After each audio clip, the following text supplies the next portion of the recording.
The Becky Zallek course is Des Moines' newest course and was opened at the end of 2016. The course is located in Prospect Park, which was formerly known as Crocker Woods. In 1893, the main attraction at Crocker Woods was Thompson's celebrated Switchback Railway. Switchback railways were precursors to modern roller coasters. Thompson's was advertised as the greatest pleasure scheme of the age. We'll be enjoying the greatest pleasure scheme of our age as we play the front nine of the Becky Zallek course today on Frisky Discs. Welcome to Frisky Discs. This is Tim. Before we do the disc intros this week, I'd just like to say we got our first positive review on Twitter. Nice. Quote, "Dang, what a good podcast." From Swain Hoekstra. He's at Chuck, and I think it's like 4 to 5 underscores H. Wow. You're definitely our favorite listener. Today I'll be throwing the Destroyer from Inova, and I'll be throwing the Aver from Inova as my putter as usual. Hello, this is Kelly from Frisky Discs. I'm sure you're shocked to hear where I'm from. Today I am throwing the Archangel from Inova, and also the Rhino from Inova. Hey, this is Fancy, throwing the Devil Hawk, the fucking Beast X, which I'm sure is fine, but I just threw my favorite disc off a cliff, so times are rough. This is Matt. I'm throwing the Wraith from Inova, and my putter is Band Stamp Gateway that I've been throwing for a few weeks now. This is Bethany. I'm throwing the Beast from Inova and Soft Magnet from Discraft. Did you hear last week, Fancy? I had fancy shit to do. Back with the family on the boat, the good old G-spot. Is that the official name? No, I vetoed it. It'll probably be put on the boat by next summer. G-string? Right. Probably with a picture. Yeah, I think it was song. G-string. I don't think they went with G-spot, did they? It was G-string. He talked about it. I'm not proud. Bethany, why do you think the U.S. is not on the metric system? Good question. We like to be different. That's the only reason, because we like to be different. Yep. Probably a pretty accurate We like to be statement, difficult. I'm pretty sure we don't move the metric system because it costs businesses just millions and millions Also, of but dollars in the beginning, why weren't we to on it change in the out. Yeah. To do that. Had like a. Oh, nice. This is how I imagined that it went. They decided to adopt the metric system, and then he was gonna invite other countries to his metric, World Fair. Right. Which I imagine was a bunch of different metric sticks, decorated in different ways. Didn't invite the U.S. because he was pissed at us because they helped out during that whole Revolutionary War thing, and then are later France. So we didn't get invited. Thomas Jefferson was like, that seems too hard. We got our own thing. We don't need others. Thomas Jefferson was that bad at math that he thought the metric system seemed too hard. Yeah.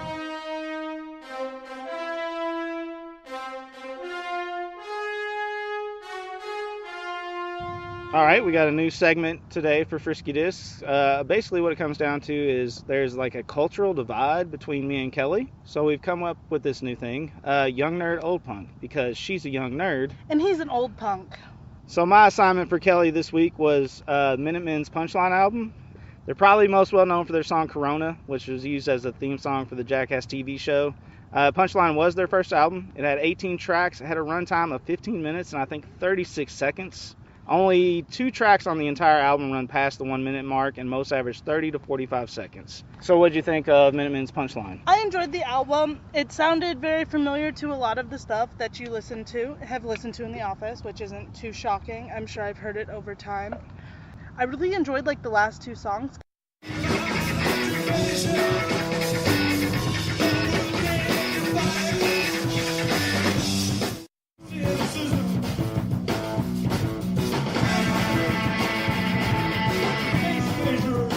I decided to do some research into the album itself. Right. And on Wikipedia, it informed me that the original pressing of the record was so garbage that one of the guys in the band, took the pressing so they couldn't reuse it. So it's hard to find the original pressing, and the remastered version, which is slightly different, but is a lot better quality, is more, easily accessible.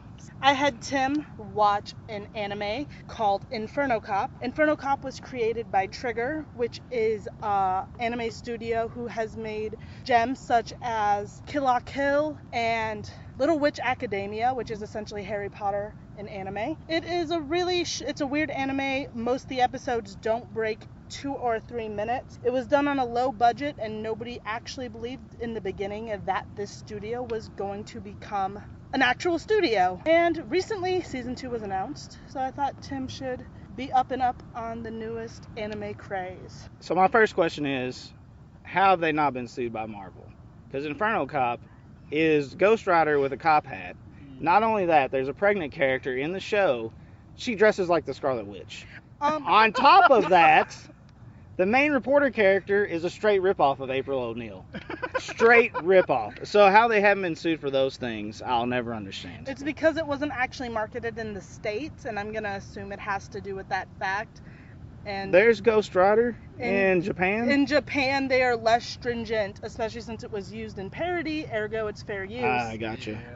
I did not buy the soundtrack or the T-shirt, which is also advertised. The T-shirt is a straight ripoff of a Ghost Rider T-shirt from like 1993. That was another thing that bothered me about it. Overall, if I was early 20s still and I drank from like 2 p.m. to 4 a.m. in the morning, this is something I would watch on Adult Swim. And if you in general like Adult Swim style comedy, it's probably for you, but for me, not so much. And since this is a nerd recommendation, I've decided to give everything a number out of 5 pocket protectors. I'm giving this a 2 out of 5 pocket protector. It was okay to watch once. I'm not doing it again. Now I need a rating system.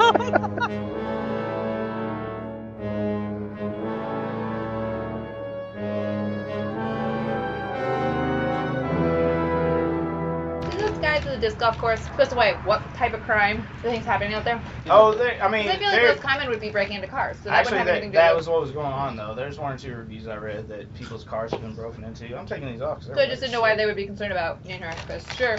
Because you're females. And honestly, you know what? Same reason we were told not to go to Crevaro Park. I think that plays into it somewhat. Though the crime rate in Crevaro and the crime rate in Prospect are far different. Prospect is pretty crime-ridden, honestly. It's pretty hidden from view. I'm pretty sure we watched why a it drug works. deal. That car that was like hanging out. No, it wasn't a drug deal, man. We were seeing in total pimp prostitute situation. Oh. Because he had a girl hanging out at the back of his car on the trunk. Oh. yeah. Yeah, no, that was definitely a pimp prostitute. Nice. And then he saw us and he moved up a little bit, and then we came back, and by that point another car come by, so he picked her up and took her on out. Damn, we totally missed out.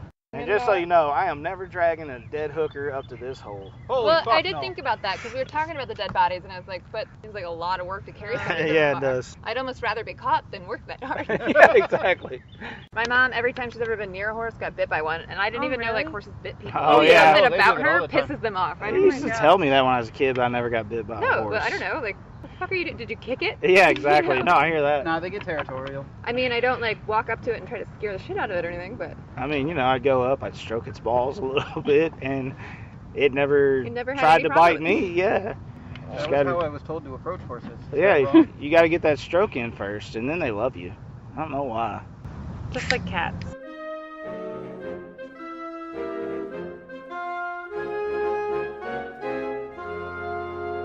Should we start with the positives of the park? It sounds like there are none. No, I wouldn't I go mean, that it far. could Yeah. be a really fun adventure. You don't know what's coming. Climbing up the stairs, don't know where you're going. If I was just walking a nature path, it's a great nature Yeah. path. It's a real challenge on some of those paths to get up there. And like we kind of talked about earlier, you know, off air, I like that. I like feeling like I'm about to die and get at the top of that hill and go, I did it. It's amazing. So you get a little adrenaline rush. But as far as part of the disc golfing experience, I don't know if I liked it that much. No. You do feel like you're in the middle of nowhere, not like And that's okay like too. half a block away from It's Yeah. like, it's like an escape Yeah. from town in the middle of town. Yeah, I it do really like is. I really like the areas that are built, the wooden structures that Yep. existed. The one bench was nice. The one bench The and pine bench, and then the sort of like stairs and tee off section was kind of nice. Yeah, I Yeah. also really I like like the stumps. The stumps, The exactly what I was yeah, gonna no, say. stumps. Yeah, I like, The I like natural the, sitting spots that they Yeah. existed. I mean, we talked about it more because it benefits our needs doing this, Mhm. but it would be nice if they did benches or the stumps, but had more of a table in the center. Mhm. That would be nice. Yeah. It's kind of weird being in a park without any picnic tables or anything. Yeah, it is. I mean, it Yeah. makes sense because of the terrain. Like, it'd be hard to get it out there, but Yeah, but I mean, just putting a table there shouldn't be that hard. Mm. Using those stumps as benches. right. I mean, if you did like a natural featured table, like they were with most of the seating. Yeah, we got to see a couple deer, and that was, you know, kind of cool. I almost hate to judge that front nine because I feel like it's a skill level gap too. Yeah. I mean, it's a big skill level gap. It's not made for us, I don't think. No. no, and Yeah. I don't think it's completely finished either. So I mean, there's Yeah. some of it's there's no sign to tell you where you're aiming, so you're just Yeah. completely lost. But I think it's a work in progress. So Yeah, I from don't what know. I understand, that's the deal. It is still a work in progress. Mhm. But the basic holes have been mapped out. Like, Yeah. they'll clear out some brush, maybe clear out a couple logs, maybe create a couple more paths that go through the creek yeah. Mhm. Yeah. would be nice, and that's got to be long-term planning. Yeah, the creek was a major hazard Yeah. in our... And we there- skipped the end of hole 4 because of it. Yeah, we really did. And part of it was, I mean, even then, you had to go quite a ways to go from hole 4 to hole 5. And even if you went down to hole 4, there were no real step paths to hole 4. No, that would have been a No, Yeah. they definitely need more like stairs to go up and down Yeah. things or bridges. And Yeah. again, these could be all improvements that they're planning, but we have to base it on what we played today. And it wouldn't have been so bad had it not been muddy. Yeah. Yeah, Yeah. it might have made a Had, difference had we too. not played through the rain, it probably would have been Yeah. better. There's also a lot of cliff area where Yeah. we had lost, but That is also kind of ended up frustrating. finding some Yeah. discs Yeah, we of our found own. some discs, but we lost some. Mm-hmm. So I think we netted 1 loss out of 3 Yeah. missing discs. Yeah, it was kind of nice though because the first few holes were above and then you go lower, so that was what got us led to find us those finding discs. them later. Yeah, Mm-hmm. because they fell to the later path. So, who wants to kind of give their overall impressions and review first? Sure, I will go. I like the park. It was, as a park, it was pretty beautiful. It was a lot of not rocky, but uneven terrain, so a lot of tripping, falling hazards. It looks like they were trying to improve it. For instance, there were some spray painted tree stumps that were clearly cleared out for the disc golf Yeah, path. Well, and they they were marked them so spray you painted wouldn't so you wouldn't trip trip, over yeah. them. Yeah. Which is handy. There's no bathroom, so that's a huge... There is at the park itself, but not on the disc golf course. Yeah, it would be Not a near, really, it's a really trek. long walk. It wouldn't make sense to Yeah. go all the way. Yeah, you'd almost have to You might drive as well to just get in to your them. car and leave. Yep. One of my biggest complaints, the sign for the course that is yay, look, the disc golf course, is at hole 18. There was one over by hole 1 too, Oh. but how you would know The difference. where you're supposed to start, it's Mhm. kind of confusing. Because that was the first one we saw, and we were like, this is where we're stopping. Yeah. And then we realized we were just in the And I don't even completely think that's wrong hole 18 because Yeah. it's a circle. Hole 18 was back over by hole 1, so that would have been the middle of the course. I don't know Yeah, where the hell that would yeah. have been. Like it hole would be. 14? Yeah, one starts kind of middle in the woods because Matt and I our approach was we came up on hole 4. I think hole 1 was one of the worst. I mean, there was just broken glass everywhere, lots of bricks and things to trip over, and you kind of have to get across this little creek thing. That was the worst. I'm wearing sandals and trying to keep from slipping into a big glass shard was a little tricky. Yeah, there's a lot of glass. There was, yeah. So overall, based off of our skill level, because that's how we rate the courses, I think I'd give it a solid 2.5 for the front 9. All right, Fancy? I mean, I think it is a cool idea, and I think it'd work great for certain people, but for us, I'd say a 2. All right, Matt? I think it makes, for now, because it's not finished. So I think right now it makes a really good hiking trail with the added bonus of being able to throw your disc. It is kind of unfortunate that the trails are kind of gross. Again, we played in the mud and right after rain. And the glass may potentially clear up. Yeah. As more disc Yeah, it golfers could be start cleaned respecting up, the yep. area. Yep. So Well, yeah, I think mean, it's a previous homeless camp, so, I mean, I'd give it a solid 2 and 2.5. And you know how I feel about it. It's above our skill level, big time. Yeah. you really have If to be you're able to not really good at controlling your just every throw, it's not the course for you. And I think, over the course of this, I think we're playing to more of the beginner disc golfer with where our skill level is and how our reviews work. Like I said, as a nature path, it was great. I loved it. Yeah. I had no problem perusing through that mud, tromping around, and then occasionally feel successful because I topped out on a great hill. Because from 5 to 7, there's a lot of walking uphill. Very steep. Yeah, very steep hills. I don't know. I think it'd be pretty frustrating for new people. I mean, Yeah. it's a little frustrating for us. It'd be completely frustrating for a new person, definitely. We've ranted about these bathrooms in the past at these disc golf courses. This is by far the worst. There's not even a porta potty around to use. Nothing. No. And when, Matt and I can go into the woods, but when we were close to the end, it was sort of well, let's hold off and go to McDonald's. Fortunately, the McDonald's we went to, male and female bathrooms were out of order. They were out of order, so we got to live in our female counterparts' shoes a little more today. We actually had to hold it. In the past, we just, there's a tree, go for it. Yeah. So for me, that brings it down a whole point. And for my skill level, I was probably going to go 2 to begin with, so I'm going 1 star. But I think sometime next year we should try it again because I think there will be improvements made I on that think so, path. Yeah. And I think this score could climb. Yeah, I know one thing online, the biggest reviews where there's a lot of crime in the area, and that puts you a little on edge. I don't know if it put me on edge, but even More vigilant.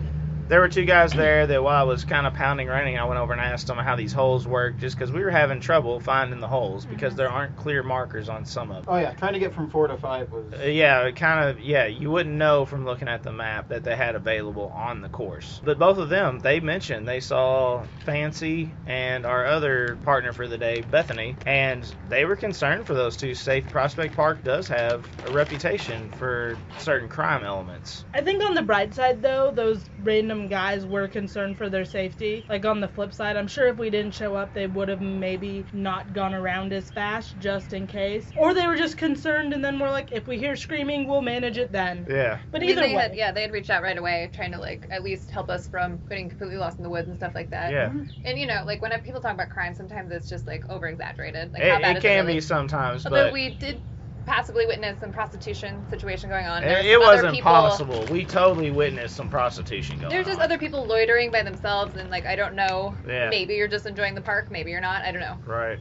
Yeah. Given our scores is where it's at. I think we're averaging around, 1.5 overall? Yeah, I think somewhere right in there. So advice, don't go alone. So you know? we'll... That was actually the advice of the guys that Tim was... Yeah, that I was out talking with. to was big time. Like, don't ever come out here alone at this time of day was more the what And he we told weren't me. out late. It wasn't dark Yeah, yet. no, we started 3:30, 3:30, 4 o'clock 3:30 or 4. maybe. So I mean that's concerning, but it is something that's the reason they put the disc golf course there to kind of run off that negative element. I think next year we give another shot and see where it stands. We're gonna give the back nine a shot next week. I learned a fun fact this weekend. Did you know that disc golf was invented in Iowa? No shit. Yeah, shit. No way. Where was it again? There has to be some sort of argument about Wartburg this. College, out of all places. Wartburg. I think it's Wartburg. Let me use the internet. There's got to be some sort of argument about where disc golf began. It has to be. But really, what would the argument be? Like, they'd be like, we used to throw frisbees at poles, so we invented it? Or Yeah, that's what I mean. Like, even baseball and basketball, we all have agreed who it is, but there's still arguments like, no, this fucking guy did it, or we just stole it from this country. Oh, this guy lied to me at a bar. Disc golf was invented in the early 1900s in Saskatchewan, Canada. Saskatchewan, yeah. Modern disc golf was It's that kind of created- pronunciation that loses us listeners. Actually, but it is really funny because my mom was trying to reference Sacagawea and she said Saskatchewan. And it was Nice. hilarious. We laughed at it No, forever. that is hilarious.